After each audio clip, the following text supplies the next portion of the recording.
तो सभी को नमस्ते प्रणाम। मैं आपका अपना ठाकुर प्रखर सिंह और रात के 10 बज चुके और कहानी का जो सिलसिला है बदस्तूर जारी है। आज की कहानी की बात करूं उससे पहले आप लोगों को एक घटना बताता हूं। आमतौर पे जब भोजपुरी इंडस्ट्री की बात होती है तो हम सब खुश नहीं होते हैं। भले ही एकांत में उन गानों पर थिरक लें, भले ही कभी ईयरफोन लग गया कान में और उन गानों को सुन लें, उनकी वाइब्स पे थिरक लें, लेकिन ये बात सच है कि भोजपुरी गानों में सिर्फ और सिर्फ आजकल अश्लीलता डाली जा रही है।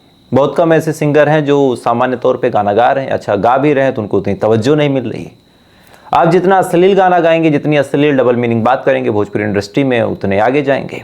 बॉलीवुड का भी यही हाल है कि आप जितनी किसिंग सीन डाल सकते हैं, जितनी बोल्डनेस को दिखा सकते हैं, आप उतनी ही ज़्यादा उन गानों पर आगे जाएंगे। आइटम सॉन्ग तो अब डाला ही इसी वजह से जाता है कि उसमें कुछ डबल मीनिंग हो।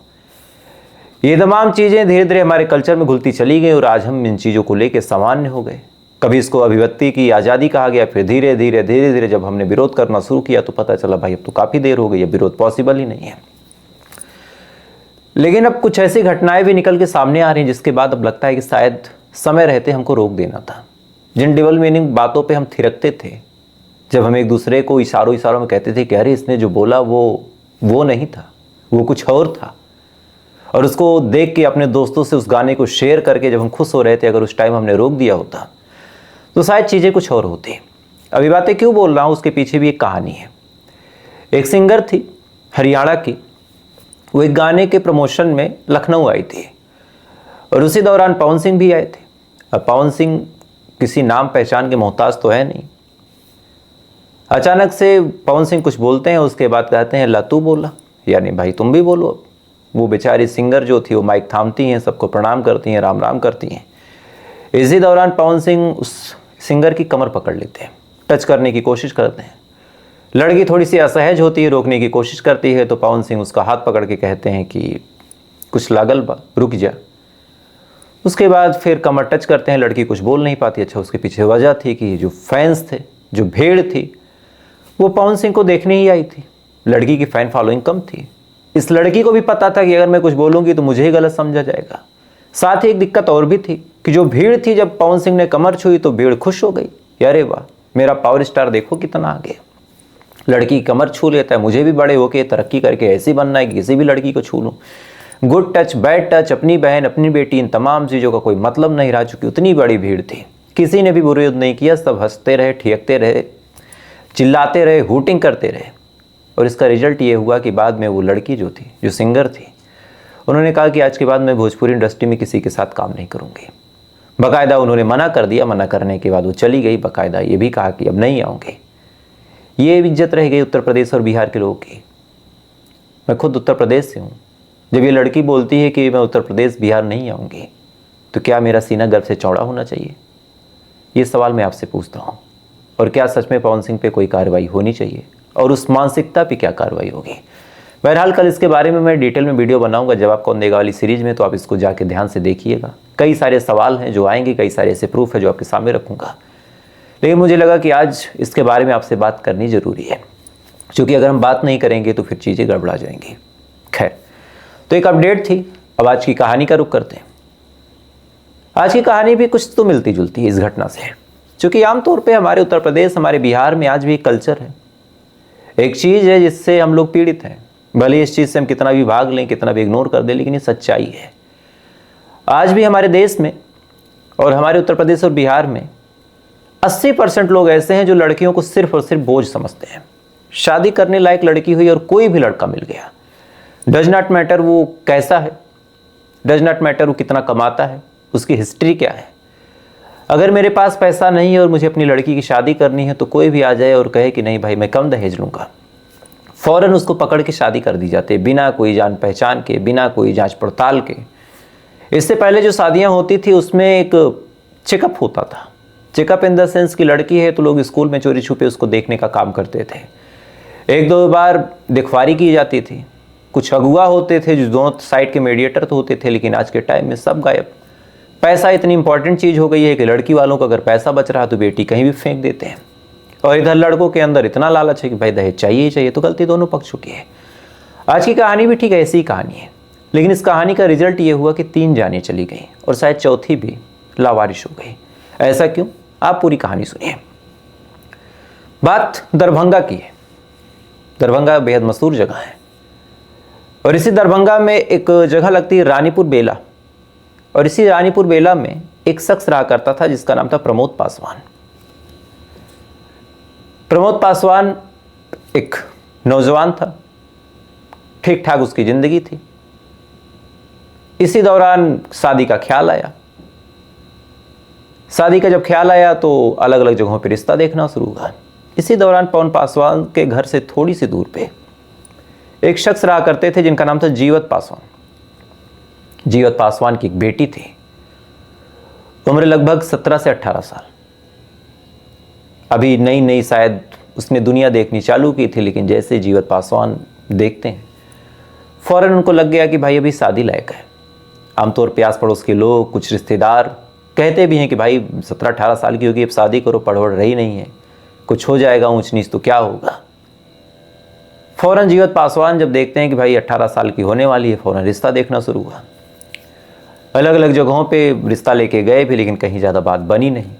इधर जल्दी भी थी कि भाई शादी करनी है, बच्ची बड़ी हो रही है, लेट ना हो जाए। अलग अलग जगहों पे रिश्ता जब देखना शुरू किया तो फिर तलाश जो प्रमोद पासवान था उस पर जाके ख़त्म हुई। प्रमोद पासवान को देखा, घर परिवार देखा, ठीक ठाक परिवार लगा, गृहस्थी भी ठीक ठाक थी। फौरन जीवत पासवान को लगा कि इससे अच्छा रिश्ता तो मिलेगा नहीं, भाई यहीं शादी कर दो। इसके बाद जीवत पासवान अपनी बेटी का रिश्ता लेके प्रमोद पासवान के घर पे जाते हैं, कहते हैं कि भैया शादी करनी है हमें। उस परिवार के लोग भी जीवत पासवान के घर गृहस्थी को देखते हैं, उनको भी ठीक ठाक लगता है। फिर ये हुआ कि कहाँ ज़्यादा भटकें, चलो शादी कर ही देते हैं। इसके बाद जीवत पासवान और जो प्रमोद पासवान थे, इन दोनों के परिवार के बीच रिश्ता फिक्स हो जाता है और जीवत पासवान की जो बेटी थी उसकी प्रमोद से शादी हो जाती है। शादी होने के बाद शादीशुदा ज़िंदगी आगे बढ़ी। आगे बढ़ने के बाद दोनों हंसी खुशी रहने लगे। इसी दौरान एक बच्चा भी हो गया। तमाम चीज़ें बिल्कुल ठीक चल रही थी। वक्त धीरे धीरे आगे बढ़ रहा था। आगे बढ़ने के साथ साथ धीरे धीरे बच्चा भी बड़ा हो रहा था। 19 महीने का हो गया। 19 महीने का बच्चा हो गया। प्रमोद अलग खुश और जीवत की बिटिया भी खुश, तमाम लोग खुश, ना कोई दिक्कत ना कोई परेशानी। इसी दौरान अभी चंद दिन पहले की बात है, अचानक से जीवत के फ़ोन पे एक फ़ोन आता है। फ़ोन करने वाला शख्स सामने से बताता है कि भैया एक काम करो, हॉस्पिटल आ जाओ। अब ये शब्द जब जीवत पासवान सुनता है तो पूछता है क्या हो गया। कहता बस आ जाओ। जीवत घबरा जाता है, चूँकि फ़ोन बेटी के ससुराल से आया था। फ़ौरन आनन फानन में कपड़े उपड़े चेंज किए, किसी की साइकिल मोटरसाइकिल उठाई और भागा हॉस्पिटल की तरफ। जब जाता है तो देखता है कि उसकी जो बेटी है हॉस्पिटल में जिंदगी और मौत के बीच जूझ रही है।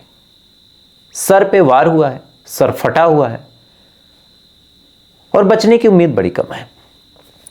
अब ये चीज़ जब पिता देखता है, देखने के बाद सन्न रह गया कि ये क्या हो गया। फौरन पूछा कि किसने किया।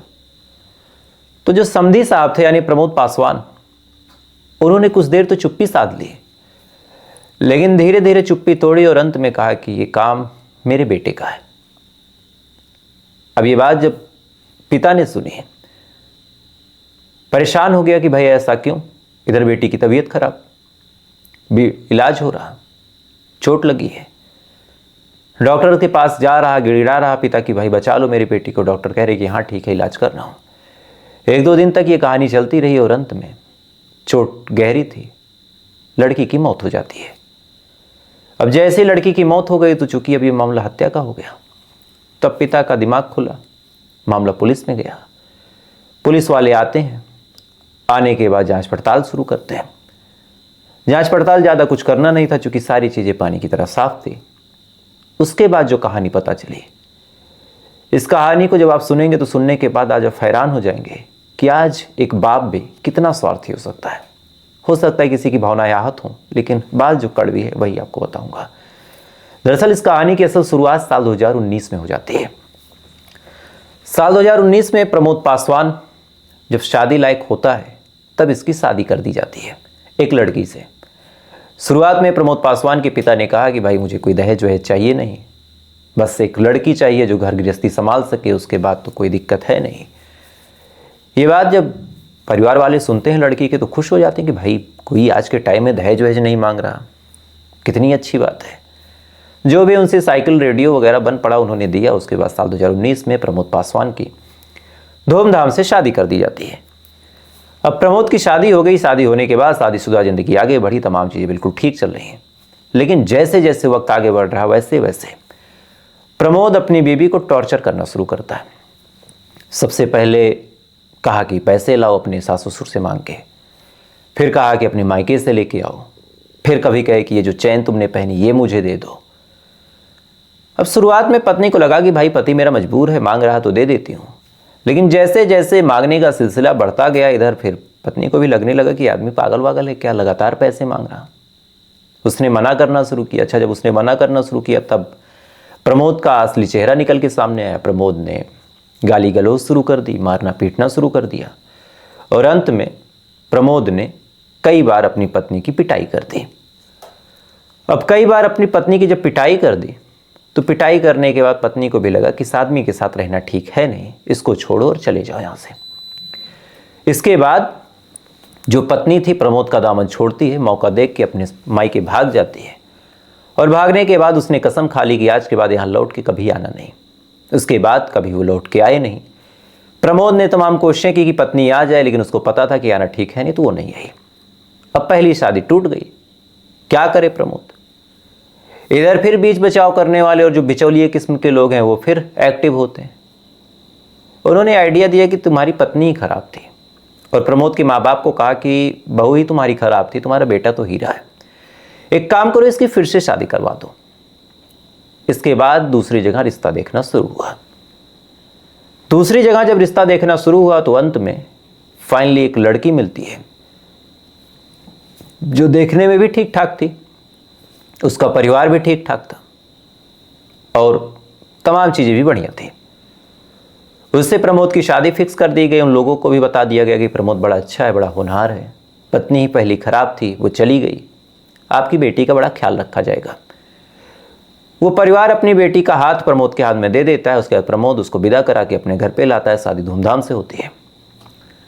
शुरुआत में तमाम चीज़ें बिल्कुल ठीक चलती रही, लेकिन जैसे जैसे वक्त आगे बढ़ा प्रमोद और उस महिला के बीच भी ताल्लुकात गड़बड़ होने लगे। शुरुआत फिर वही कि पैसे दो, मायके से पैसे लाओ। अब पत्नी कहाँ से लाए। एक मिडिल क्लास लड़की अपने ससुराल जाती है तो उसके ससुराल वालों को सोचना पड़ता है कि भाई विदा करना है। मायके जाती है तो मायके वालों को सोचना पड़ता है कि जब ये अपने ससुराल लौटेगी तो 4 साड़ियाँ 5 साड़ियाँ देनी होगी, तेल घी अचार देना होगा। मिडिल क्लास में यही चीज़ें चलती हैं। मैं भी मिडिल क्लास से वो चीज़ें देखता हूँ अपने भी आसपास के लोगों में। तो अब ऐसे हाल में जहाँ साड़ी कपड़ा देने में ही परिवार वाले परेशान हो जाए, वहाँ कोई पैसे की डिमांड करे तो कहाँ से देंगे सास ससुर। ये बात प्रमोद की बीवी को पता थी। उसने कहा कि भाई मैं नहीं ला सकती। जब उसने मना करना शुरू किया तो फिर प्रमोद ने अपना असली रंग दिखाया। असली रंग दिखाते दिखाते धीरे धीरे फिर अंत में मारना पीटना भी चालू किया। शुरुआत में धीरे धीरे छोटी मोटी झड़प हुई और अंत में एक दिन गुस्से में कुल्हाड़ी से उसने अपनी पत्नी की हत्या कर दी। अब जैसे ही हत्या करता है, हत्या करके वहाँ से भागता है। पुलिस एक्टिव होती है। एक्टिव होने के बाद इसको गिरफ्तार करती है। गिरफ्तार करने के बाद जब पूछताछ करती है तो ये तमाम कहानी ये बताता है कि मेरी पत्नी मुझे पैसे नहीं देती थी, इस बात को लेकर मेरे अंदर नाराज़गी थी, मैंने अपनी पत्नी को मार दिया और मारने के बाद फिर भाग रहा था। पुलिस ने पूरी कहानी सुनी। सुनने के बाद उसने चार्जशीट बनाई। मामला कोर्ट में गया। कोर्ट में यह मामला चलता रहा, लेकिन कहानी सच है कि गरीबों की सुनवाई नहीं होती। जो लड़की थी उसका जो पक्ष था वो बड़ा गरीब था। उसके माँ बाप को भी लगा कि कौन जाए इतना केस में पैरवी करे, बिटिया चली ही गई, फालतू परेशान होना। आज भी लोग बेटे और बेटियों में अंतर करते हैं। बेटी का मुकदमा तक लोग लड़ना नहीं चाहते, या फिर अगर समझौता कर लें तो और अच्छी बात है, समझौता भी कर लेते हैं। तो फिर क्या हुआ, जब केस की पैरवी बड़ी धीमी गति से हुई तो कोर्ट में इतना किसके पास टाइम है कि इंसाफ करे। मुकदमा आया तो ठीक, नहीं आया तो जमानत। इसको कुछ टाइम बाद जमानत मिल गई। जब जमानत मिल गई तो फिर दिमाग में ख्याल आया कि पूरी जवानी बची है, कटेगी कैसे। तो फिर तीसरी शादी देखी जाने लगी और तीसरी शादी की जो तलाश थी वो जाके खत्म होती है जीवत पासवान पे। जीवत पासवान की जो बेटी थी वो प्रमोद को पसंद आ जाती है। अब आप सोच के देखिए कि जो जीवत पासवान है इनको पूरी कुंडली पता थी कि एक पत्नी भाग चुकी है, दूसरी पत्नी की हत्या हो चुकी है। इसके बावजूद तीसरी पत्नी को सौंप दिया अपनी बेटी को कि जाओ तुम तीसरी पत्नी बनो। शादी होने के बाद आए दिन अपनी पत्नी को मारता पीटता था। लेकिन शुरुआत में दोनों पक्षों ने क्या कहा कि अभी शुरुआत है, लेकिन जब बच्चा हो जाएगा, औलाद मुकम्मल हो जाएगी, तो फिर चीज़ें ठीक हो जाएंगी, लड़ाई झगड़ा नहीं होगा। उसके बाद उस चीज़ का इंतजार हुआ, इधर बच्चा हो गया तो फिर लगा कि चीज़ें ठीक हो जाएंगी। फिर क्या, 18 महीने के बाद बेटी की हत्या ही हो गई। अब आपसे मेरा एक बड़ा सिंपल सा सवाल है कि क्या गलती केवल प्रमोद की है? क्या हमारे देश में आज भी जो लड़कियां हैं उनको ये कह के भेजा जाता है अपने ससुराल की जाओ और कोई दिक्कत हो तो बर्दाश्त करना? पहले का टाइम दूसरा था, पहले केवल पति मेहनत करता था। अच्छा, तब सारी चीज़ें बहुत मुश्किल से होती थी। बैल से खेत जोतना होता था तो एक आदमी दिन भर बैल के साथ खेत में खुद जुता पड़ता था, लगा रहता था। पत्नी 4 रोटियां बना के खेत में भेज देती थी, दिन भर वो आदमी खेत में 4 रोटी खा के पड़ा रहता था। पत्नी घर में आराम से रहती थी, जो भी हल्के फुल्के काम होते थे, 4, 6, 10 लोगों का बड़ा परिवार होता था, सब मिलजुल के कर लेती थी। लेकिन आज के टाइम में जब सारे काम ऐशो आराम से हो रहे हैं, भारत की स्थिति बहुत सुधरी, इस बात को आप एक्सेप्ट कीजिए, चूँकि ट्रैक्टर से खेत जोता जाता है, सबके पास पैसे हैं, हर घर में 3-4 एंड्रॉयड मोबाइल हैं। ऐसे हाल में भी अगर आप वही रुआब रखते हैं, वही ऐशो आराम की कल्पना करते हैं, तो फिर पत्नियों को क्यों दबाया जाए? आज के टाइम में ये चीज़ें हमारे देश के लिए सबसे विध्वंसकारी हैं कि लड़कियों को हमेशा ये बचा के भेजा जाता है कि पति है, कुछ कहे तो सह लेना। कभी अपने बेटे को भी समझा दो यार कि नई बहू आई है, अपना घर छोड़ के आई है, बर्दाश्त कर लेना, खाना तुम बना देना। नहीं, ईगो हर्ट होता है। अपनी बेटी जाए तो उसको लोग समझाते हैं, अपनी बहू आए तो उसको मारते हैं। और इधर बाप का आप हाल देखिए कि एक आदमी जिसकी एक पत्नी भाग गई, दूसरी पत्नी की हत्या हो गई, उसके साथ अपनी तीसरी बेटी को इस वजह से भेज दिया, कह रहे मेरा पिंड छूटे, मेरे सर का बोझ उतरे, बेटियां बाप के सीने पे मूंग दलती हैं। ये हाल है। खैर, और अब ताजुब की बात सोचिए, बाप का हाल छोड़ दीजिए, इस बच्ची की जो माँ थी उसने भी तैयारी कर दी कि हाँ विदा कर दूंगी, तो क्या कहा जाए, किसकी गलती है? तो फिलहाल ये थी पूरी कहानी और मुझे लगा इस कहानी को आपके सामने रखना चाहिए। आप भी अगर अपनी बेटी की शादी इस जल्दबाजी में कर रहे हैं कि भाई जल्द से जल्द कर दो, पीछा छूटे, अरे अपने घर में रख लो, लेकिन ऐसे घरों में मत भेजो। तो फिलहाल ये थी पूरी कहानी और इस कहानी के बारे में आपकी क्या राय है कमेंट कीजिएगा। वीडियो अच्छा लगा हो लाइक सब्सक्राइब करके अपना प्यार दे सकते हैं। बाकी कल आपसे फिर मुलाकात होगी ऐसी किसी कहानी के साथ। तब तक आप अच्छे रहिए, खुश रहिए, अपना ख्याल रखिए, अपने देश का ख्याल रखिए। जय हिंद, वंदे मातरम।